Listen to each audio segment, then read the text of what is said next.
भारत प्रभात YouTube channel पर आपका स्वागत है। मैं आज के जो वीडियो का विषय है तो वो आदिवासियों के संवैधानिक अधिकार। यह एक किताब मेरे पास है, यह किताब है वो, इसके बारे में मैं ये पढ़ रहा था। हमारे प्रकाशन ने प्रकाशित की हुई किताब है ये। इसमें आदिवासियों के संवैधानिक अधिकार के बारे में अच्छी जानकारी मुझे लगी, तो वो आप सभी तक ये वीडियो के माध्यम से मैं कुछ दो एक पन्ने पढ़कर आपको बताना चाहता हूँ। जब बाबा साहब अम्बेडकर जी को संविधान लिखने का मौका मिला तो उस समय कोई शेड्यूल ट्राइब कैटेगरी के लिए वहाँ पे कोई आदिवासी नेता नहीं थे। तो उनके नेता बाबा साहब अम्बेडकर जी ही थे।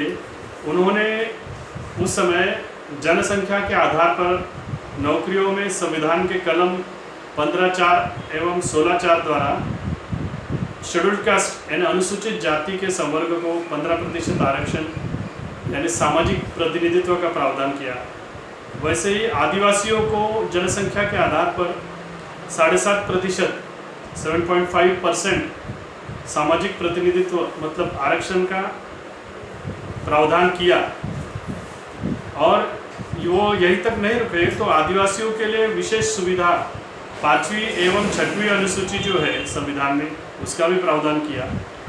जमीन जो है खेती योग्य जो जमीन है उसके क्रय विक्रय पर कानूनी रोक लगाई। लोकसभा, राज्यसभा एवं राज्यों के सभी राज्यों के विधानसभा और विधान परिषदों में सांसद विधायक बनने में भी संविधान के कलम 330 और 332 के द्वारा आरक्षण अर्थात सामाजिक प्रतिनिधित्व का प्रावधान किया गया। अगर बाबा साहब अम्बेडकर जी नहीं रहते तो आज आदिवासियों के न कोई कर्मचारी, न कोई सांसद, न कोई विधायक, न कोई पदाधिकारी दिखाई देते। समाज के जो दुश्मन है सारी की सारी आदिवासियों की जमीन हड़प कर उन्हें यहाँ से विलुप्त कर देते। यह गंभीरता से अनुसूचित जनजाति के शेड्यूल ट्राइब के लोगों को डॉक्टर बाबा साहब अम्बेडकर जी के कार्य को समझने एवं उनके विचारधारा पर चलने की जरूरत है। तभी उनके हक अधिकार आने वाले समय में सुरक्षित रह सकते हैं। संविधान में 5वीं एवं 6वीं अनुसूची निर्माण कर बाबा साहब ने आदिवासियों के लिए स्वशासन अर्थात स्वायत्त शासन करने का अधिकार बहाल किया है। वैसे ही कलम 275 के अनुसार केंद्र सरकार द्वारा हर साल जो बजट बनता है उसमें आदिवासियों के विकास के लिए स्वतंत्र बजट की डॉक्टर बाबा साहब अम्बेडकर जी द्वारा तरतूद की गई। कलम 15(4) 16(4) में लोक संख्या के हिसाब से शिक्षा और नौकरी में आरक्षण प्रतिनिधित्व दिया गया। 330 332 के अनुसार लोकसभा में 44 सीट्स लोकसभा में आरक्षित रहती है आदिवासियों के लिए, और 450 सभी राज्यों की विधानसभा में सीटें आरक्षित रहती है। कलम 342 अनुसार आदिवासियों की स्वतंत्र अनुसूची अर्थात शेड्यूल्ड का निर्माण किया गया।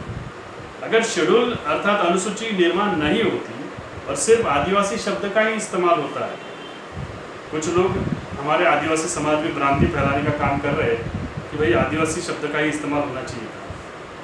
उस हिसाब से ये मुद्दा महत्वपूर्ण है। अगर कलम 342 अनुसार आदिवासियों की स्वतंत्र अनुसूची अर्थात शेड्यूल का निर्माण किया गया और अगर नहीं किया गया था, सिर्फ आदिवासी शब्द का ही इस्तेमाल होता और आदिवासी जनजाति अनुसूचित जनजाति शेड्यूल ट्राइब इस शब्द का इस्तेमाल नहीं होता, तो अनुसूची नहीं बनती। तो सरकार द्वारा और संविधान द्वारा इन लोगों की स्पेशल अधिकार बहाल नहीं हो पाते। इसी वजह से आदिवासी शब्द की बजाय अनुसूचित जनजाति अर्थात शेड्यूल ट्राइब इन शब्दों का इस्तेमाल संविधान में हुआ है। आदिवासियों का जो अलग अलग जातियां हैं उनकी एक सूची बनाए बगैर उनका सामाजिक पिछड़ापन, शैक्षिक पिछड़ापन और अन्य सभी प्रकार के पिछड़ेपन नहीं नापे जा सकते। अगर पिछड़ापन नापा नहीं जा सकता तो शिक्षा में, नौकरी में और लोकसभा में, राज्यसभा में, विधानसभा में, विधान परिषदों में और स्थानिक स्वराज्य संस्थाओं में आरक्षण के स्पेशल अधिकार कहाँ से और कैसे बहाल होते इस बात को हमें ध्यान से समझना होगा।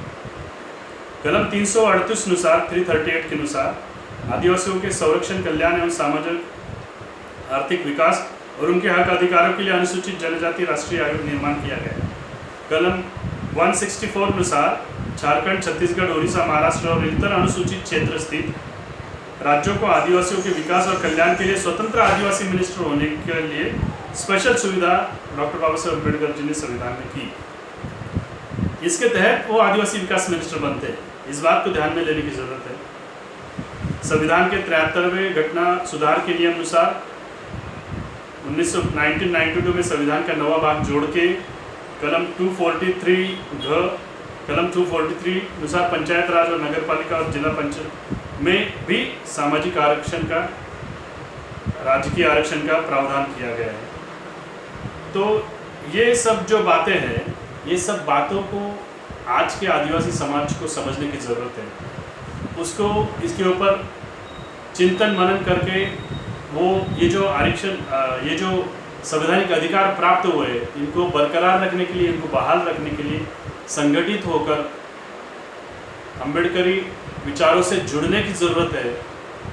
और इतना ही नहीं तो SC और ST के लोगों को और OBC के लोगों को एकत्र आकर एक फ्रंट खड़ा करने की ज़रूरत है। ऐसा ये हमारा सोच है। आपको हमारा ये वीडियो कैसा लगा, आप हमें ज़रूर कमेंट करके कमेंट बॉक्स में लिखिए। और भारत प्रभात इस YouTube चैनल को सब्सक्राइब करिए, लाइक करिए, शेयर करिए। धन्यवाद।